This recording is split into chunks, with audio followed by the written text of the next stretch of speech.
नमस्कार मंडळी. तर आज आपण बघणार आहोत मे.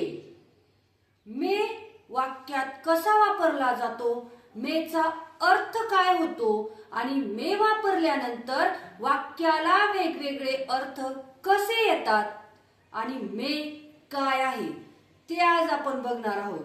तर बघा, मे एक मॉडेल आहे. मे एक ऑक्झिलरी वर्ब म्हणजेच हेल्पिंग वर्ब आहे. तर बघूया मेच्या मदतीने वाक्याला कसे अर्थ येतात. तर बघा, आपण बघणार आहोत मे परमिशन साठी म्हणजेच परवानगी घेण्यासाठी कसा वापरतो. बघा, आपण लहानपणापासून जेव्हा शाळेत जायचो, जेव्हा शाळेत जायचो तेव्हापासून आपण बघितलेलं आहे की आपण मे आय कम इन टीचर म्हणायचो. कॅन आय कम इन म्हटलेलो नाही किंवा कुड आय कम इन म्हटलेलो नाही. परमिशन घेण्यासाठी आपण कॅन आणि कुडचाही उपयोग बघितलेला आहे आणि मेचाही उपयोग आता बघणार आहोत. पण मे हा फॉर्मली यूज होत असतो, म्हणजे ऑफिसमध्ये, शाळेमध्ये आपल्यापेक्षा मोठे असतील त्यांच्यासाठी आपण मे वापरत असतो. म्हणजे मे मध्ये जो पोलाइटनेस आहे, नम्रता आहे, ती कॅन पेक्षा जास्त आहे. कॅन पेक्षा जास्त मेची पोलाइटनेस म्हणजे नम्रता जास्त आहे आणि मे पेक्षा कुड मध्ये जी पोलाइटनेस आहे, जी नम्रता आहे ती जास्त आहे. तर बघा,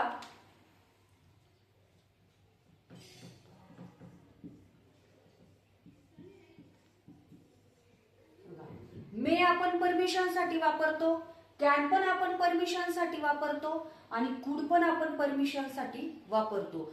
फक्त आपल्याला परिस्थितीनुसार, सिच्युएशनच्या अकॉर्डिंग ते वापरायचे असतात आणि मोस्टली मेचा वापर हा फॉर्मली जास्त होत असतो आणि या मॉडर्न इंग्लिश मध्ये मेचा आपण जास्त यूज बघत आहोत.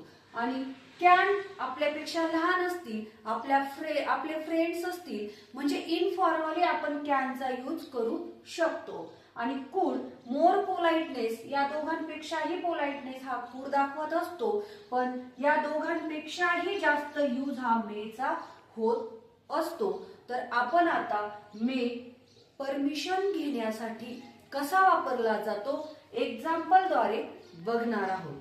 पासून शिक्षकांना विचारत आलेलो आहे, मी आय कम इन टीचर असंही म्हणत असतो आपण. म्हणजेच आपण शाळेत सुद्धा मेचा जास्त यूज करत असतो. तर आता हा एक्झाम्पल आहे. बघा, मी तुझा पेन घेऊ शकतो का? मी तुझा पेन घेऊ शकतो का? आपण परवानगी म्हणजेच परमिशन घेत आहोत. तर वाक्याचा कर्ता जरी मी आहे तरी आपण परमिशन घेत आहोत, प्रश्न होत आहे. म्हणजेच आपलं जे मॉडेल आहे ते एक नंबरला येणार आहे मे. मे नंतर येणार आहे सब्जेक्ट आय, मे आय. नंतर आपण काय क्रिया करणार आहोत? घेण्याची, घेऊ म्हणजेच घेण्याची क्रिया करणार आहोत. म्हणून take, may I take. Take आणि काय घेणार आहोत? पेन घेणार आहोत, पण कुणाचा? तुझा. मे आय टेक. आता बघा, ऑक्झिलरी ऑक्झिलरी वर्ब म्हणजेच मॉडेल एक नंबरला, नंतर सब्जेक्ट, नंतर क्रियापद जे आहे ते आपण काय क्रिया करणार आहोत वाक्यामध्ये ती. आणि मग काय घेणार आहोत? तुझा पेन. Take, may I take your pen. Your pen. Permission घेतली. त्याच्यानंतर मी आत येऊ शकतो का? इथे मी वापरू शकतो किंवा आपण वी पण वापरू शकतो. आम्ही आत येऊ शकतो का म्हणजे काय? जर आपण जास्त जण असतील तर, म्हणजे हे दोन जे प्रोनाउन्स आहेत आय आणि वी, याच्यासाठी आपण परमिशन घेत असतो. तर मी आत येऊ शकतो का? मग आता इथे येणार आहे मे एक नंबरला, आय आणि येण्याची क्रिया होणार आहे येण्याची, कम. मे आय कम आणि कुठे येण्याची? आत in. May I come in म्हणजे आधी आहे मॉडल, त्याच्यानंतर आहे जो सब्जेक्ट आहे येण्याची जो क्रिया करणार आहे तो, आणि काय क्रिया करणार आहे येण्याची वर्ब म्हणजे क्रियापद, आणि कुठे येणार आहे इन. प्रश्न चिन्ह. मी बाहेर जाऊ शकतो का. आता इथे आपण आम्ही बाहेर जाऊ शकतो का घेऊया, कारण दोन प्रोनाउन आपण यूज करणार आहोत जेणेकरून डाउट्स क्लिअर होतील.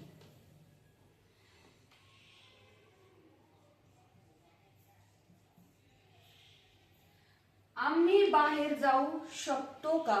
इथे मी आम्ही घेतला कारण दोन प्रोनाउन साठी आपण मे वापरणार आहोत, म्हणून दोन प्रोनाउन आपण म्हणजे मी किंवा आम्ही, मग आपण इथे आम्ही घेतला कारण की डाउट्स क्लिअर होतील आणि दोन प्रोनाउन पण यूज होतील, कन्फ्युजन राहणार नाही. आम्ही बाहेर जाऊ शकतो का. आता आहे आम्ही आणि आता आहे मे, आपण एक नंबरला घेणार आहोत मे. मी हा त्याच्यानंतर कोण आहे आम्ही. मे वी काय क्रिया करणार आहोत आपण जाण्याची गो. क्रियापद आहे जाणे म्हणजे गो, आणि कुठे जाणार आहोत बाहेर. मे वी गो आउटसाइड, किंवा असं पण म्हणू शकतो मे वी गो आउट, किंवा आम्ही बाहेर जाऊ शकतो का मे वी गो आउटसाइड म्हणजे आम्ही बाहेर जाऊ शकतो का. तर याचं स्ट्रक्चर काय बनतंय ते आपण बघणार आहोत. एक नंबरला आहे मे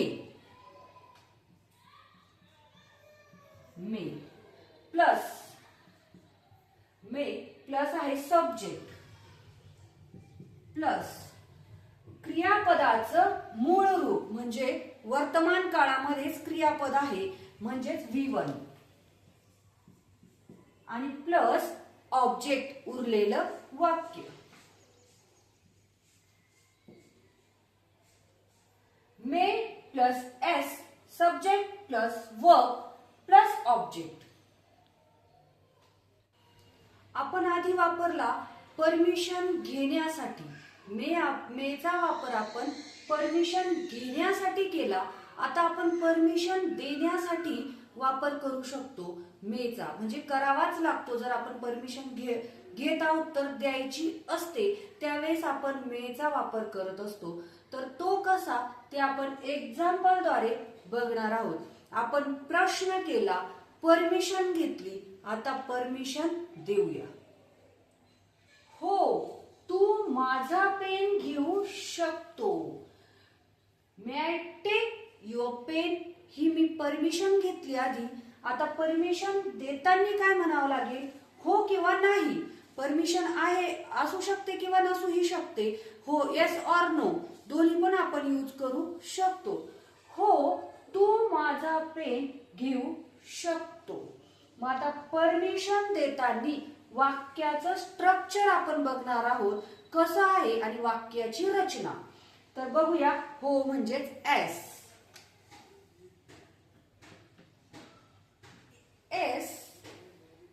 टू, यू म्हणजे जो परमिशन घेत होता, ज्याला पेन घ्यायचा होता, घेण्याची क्रिया जो करणार होता तो सब्जेक्ट आधी. यू मे सब्जेक्टच्याच शेजारी ऑक्झिलरी वर्ब म्हणजेच मॉडल मे. यू मे नंतर आहे जे मेन वर्ब आहे म्हणजे काय क्रिया होणार आहे ती घेण्याची. You may take. You may take आणि कोणाचा माझा पेन, कारण मी परमिशन देते. हो माझा पेन माय पेन. बघा आधी आहे एस ऑर नो आहे की नाही परमिशन, आणि त्याच्यानंतर आहे सब्जेक्ट जो पेन घेणारा होता तो. त्याच्यानंतर आहे ऑक्झिलरी वर्ब मॉडल घेऊ शकतोस, आणि मेचा अर्थ शकतो असा होत असतो. कॅनच्याच प्रमाणे मेचा अर्थ आहे. मे टेक घेण्याची क्रिया करतोय आणि काय माझा पेन घेण्याची क्रिया करत आहे. नाही, आता इथे नाही परमिशन देत आहोत आपण.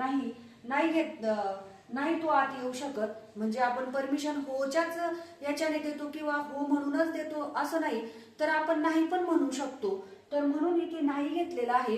नो, नो आत येणारा जो क्रिया करणार होता तो कोण? तू. No you may not, may not शकत नाही म्हणजेच may not. No you may not येण्याची क्रिया करणार होता तो कम, कम आणि कुठे येण्याची? आत, in, in. No you may not come in, नाही तू आत येऊ शकत नाही. हो तुम्ही बाहेर जाऊ शकता. आपण प्रश्न केला होता, आपण परमिशन घेतली होती की कॅन वी गो आउटसाइड, आम्ही बाहेर जाऊ शकतो का? तर इथे सांगितलंय हो जाऊ शकता. तर इथे येणार आहे एस. एस तुम्ही म्हणजेच यू, यू मे शकतात. यू मे जाण्याची क्रिया होणार आहे जाणे, गो, आणि कुठे? आउटसाइड, बाहेर.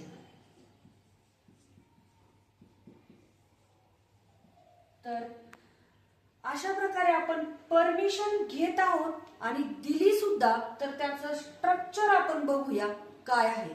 तर बघा, एस नो मध्ये आपण उत्तर देत असतो. द्यायची असेल तर द्या यस आणि नाही तर नो, म्हणजेच एस किंवा नो. एस किंवा नो फर्स्ट नंबरला प्लस सब्जेक्ट, ज्याला आपण परमिशन देतोय किंवा नाही देते तो, आणि त्याच्यानंतर मे शकतो किंवा मे नॉट शकत नाही,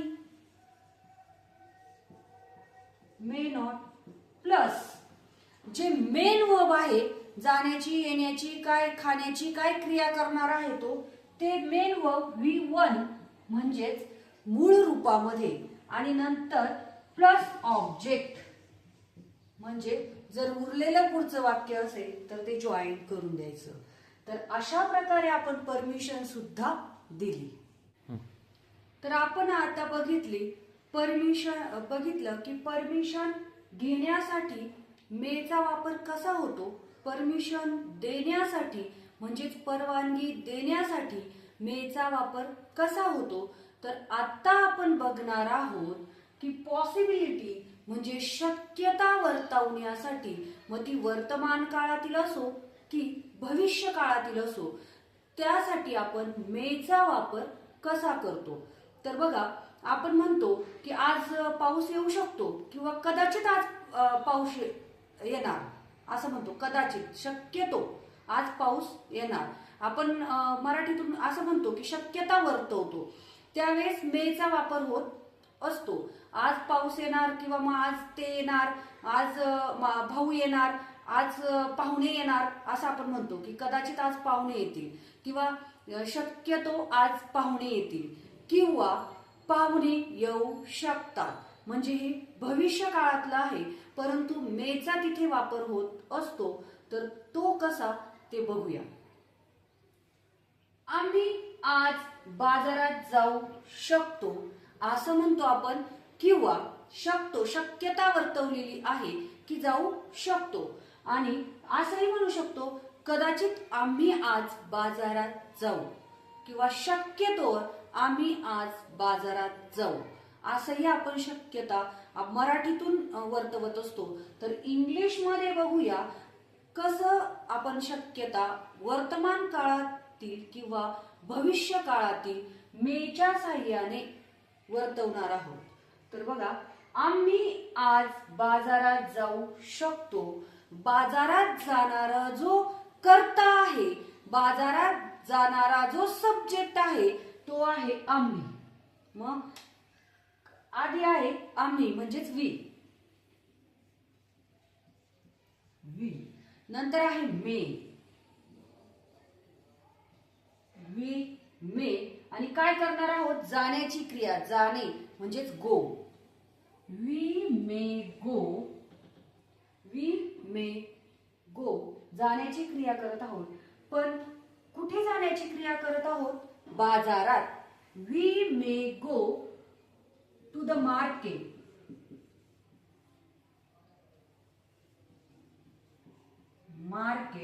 आणि केव्हा जाण्याची क्रिया करणार आहोत? आज. Today. We may go to the market today. म्हणजे आम्ही आज मार्केट म्हणजेच बाजारात जाणार आहोत किंवा कदाचित आम्ही बाजारात जाऊ. परिस्थितीनुसार, कंडिशननुसार आपल्याला वाक्य समजले पाहिजे किंवा त्याच्या अकॉर्डिंग आपल्याला यूज करताही आला पाहिजे. आपण म्हणजे ह्याच्यासाठी आपण कुड पण वापरला पॉसिबिलिटीसाठी. पण त्या सिच्युएशन नुसार आता जास्तीत जास्त मेचा आपण यूज बघत असतो. तर त्या सिच्युएशन नुसार, त्या कंडिशन नुसार आपण वाक्यांमध्ये ते ऑक्झिलरी वर्ब यूज करू शकतो. तर बघा, कदाचित मी उद्या शाळेत जाऊ शकते. कदाचित मी उद्या म्हणजे उद्याचं जी पॉसिबिलिटी आहे ती इथे वर्तवलेली आहे. तर बघा, कदाचित मी उद्या शाळेत जाऊ शकते. मग आता इथे जरी कदाचित आधी आहे तरी पण शाळेत जाणारी मी आहे म्हणून आय आधी येणार आहे. I may. जाण्याची क्रिया करणार आहे आय मे गो. कुठे जाण्याची? To school. I may go to school. आणि केव्हा जाण्याची? टुमारो.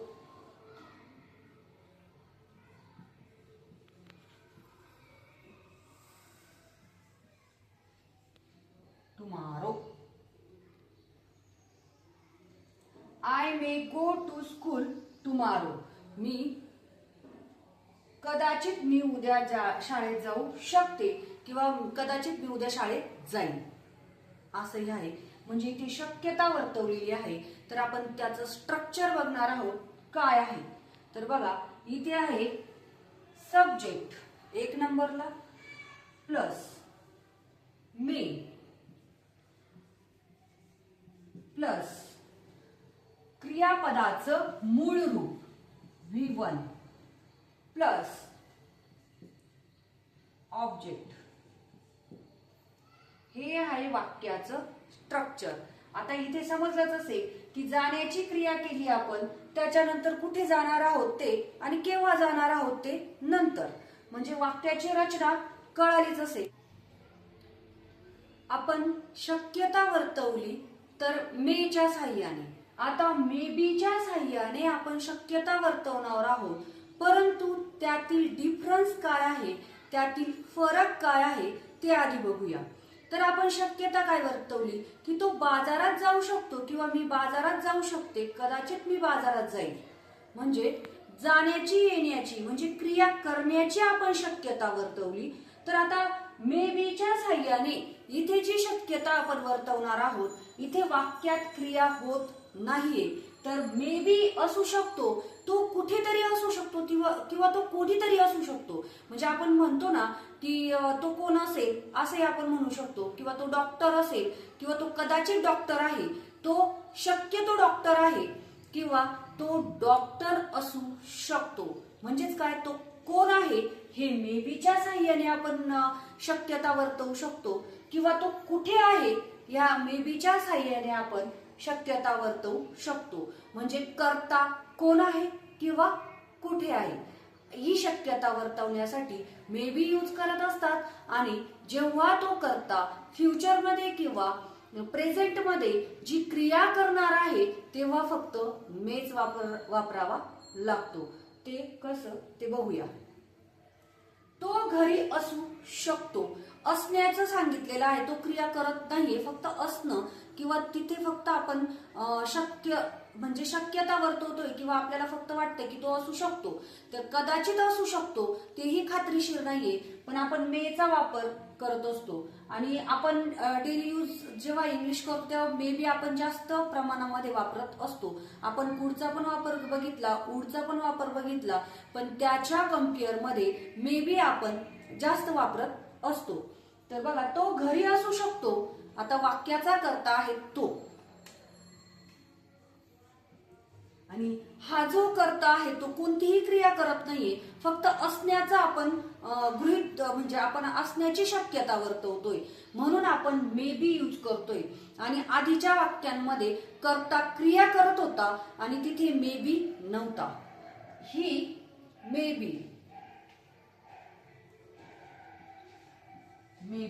म्हणजे हा बी मेन वर्बचं काम करत आहे, असण्याचं दाखवत आहे. ही मे बी कुठे आहे, तो घरी असू शकतो, ऍट होम. तो घरी असू शकतो. कदाचित राम शाळेत असेल, कदाचित शक्यतो राम शाळेत असेल, कदाचित राम शाळेत असेल किंवा राम शाळेत असू शकतो. तर त्यासाठी आपण मे बी वापरत असतो. तर राम आहे वाक्याचा कर्ता. Ram may be, Ram may be at school.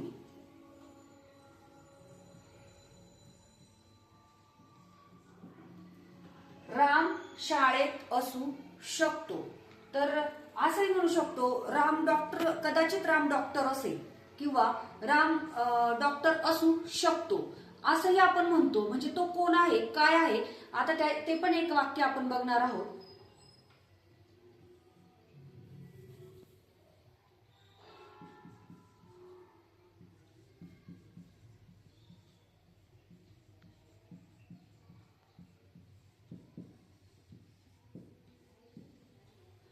ती कदाचित डॉक्टर असू शकते, कारण ती कोण आहे हे एक डाऊट्स क्लिअर होण्यासाठी आपण हे वाक्य घेऊया.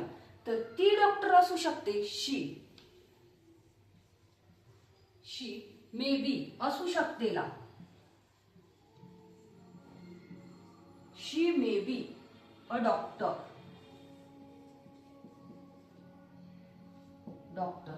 तर बघा, शी कोण असू शकते, ती मे बी असण्याचं जे शक्यता आहे ती मे बी ने वर्तवलेली आहे. कोण आहे, ती डॉक्टर. तर आपण बघणार आहोत आता याच्या स्ट्रक्चर. तर आधी आहे कर्ता, subject plus may be plus object. आता इथे वर्ब नाहीये, वर्ब म्हणजेच बीच आहे. तर ऑब्जेक्ट किंवा म्हणू शकतो आपण नाउन, कारण नाउन आहे डॉक्टर, स्कूल, होम हे नाउन आहे. तर ते नाउनचे जेव्हा व्हिडिओ येतील तेव्हा नाउन आणि प्रोनाउन आपण डिटेलमध्ये घेणारच आहोत. तर हे सगळे नाउन आहेत. मोस्ट इम्पॉर्टंट, सगळ्यात महत्वाचा मेचा वापर आहे कोणाला तरी आशीर्वाद देत असताना किंवा कोणाला शुभेच्छा देत असताना, आपली इच्छा व्यक्त करत असताना. तर आपण सहज म्हणतोय मे गॉड ब्लेस यू, म्हणजे तुला देव आशीर्वाद देव किंवा तुझ्यासोबत देव असो. म्हणजेच काय, may God stay with you, म्हणजे तुझ्यासोबत देव असो. May God stay with you असं म्हणजे आपण सहज आशीर्वाद देत असतो आणि अशा शुभेच्छा पण देत असतो. तर त्यासाठी मेचा उपयोग होत असतो. तर हे आपण पाठांतर करतो की मे गॉड ब्लेस यू वगैरे, पण ते पाठांतर न करता ते स्ट्रक्चर द्वारे आपण त्याच्या अकॉर्डिंग शुभेच्छा देऊ शकतो. त्या पद्धतीने आपण वाक्य घेतलेले आहेत. तर बघूया, देव तुला यश देव. मग तुला यश देव, तू जे काय करतोय ते तुला यश देव. आशीर्वाद दिला, मोठ्यांनी आशीर्वाद, लहान्यांनी शुभेच्छा. तर बघा, देव आधी आहे, शुभेच्छा म्हणजे आशीर्वाद देणारा जो आहे, यश देणारा जो आहे तो देव आहे. त्याच्यानंतर परंतु आपल्याला इथे मे घ्यायचा आहे.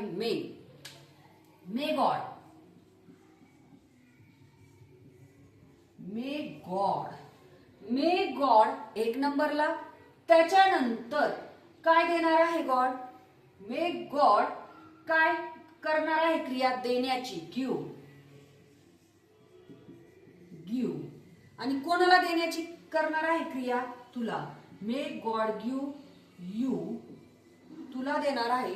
काय देणार आहे? Success.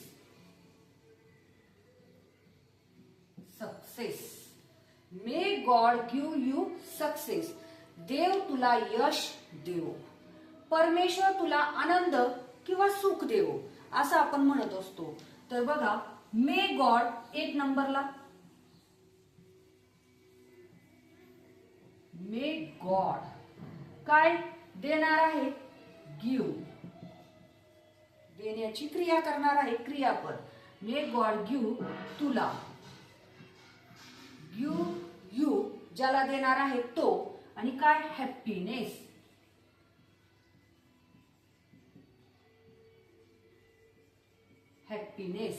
May God give you happiness म्हणजे देव तुला आनंद किंवा सुख देवो.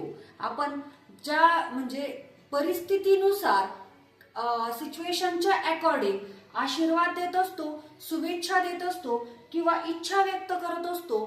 त्यावेळेस आपण, आपल्याला स्ट्रक्चर माहित असेल तर तिथल्या तिथं आपण करू शकतो. हे काय पाठांतर करून आपण करू शकत नाही. तर बघूया त्याचं स्ट्रक्चर. मे गॉड एक नंबरला,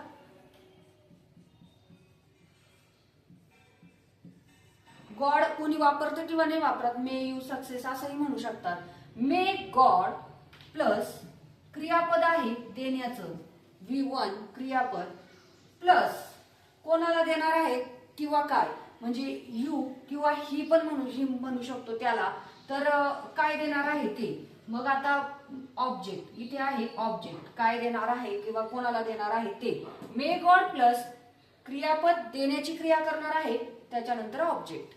तर हे स्ट्रक्चर तुम्हाला समजलंच असेल. आतापर्यंत जो आपण मे शिकलो ते सर्व डाउट्स तुमचे क्लिअर झालेच असतील अशी अपेक्षा करते.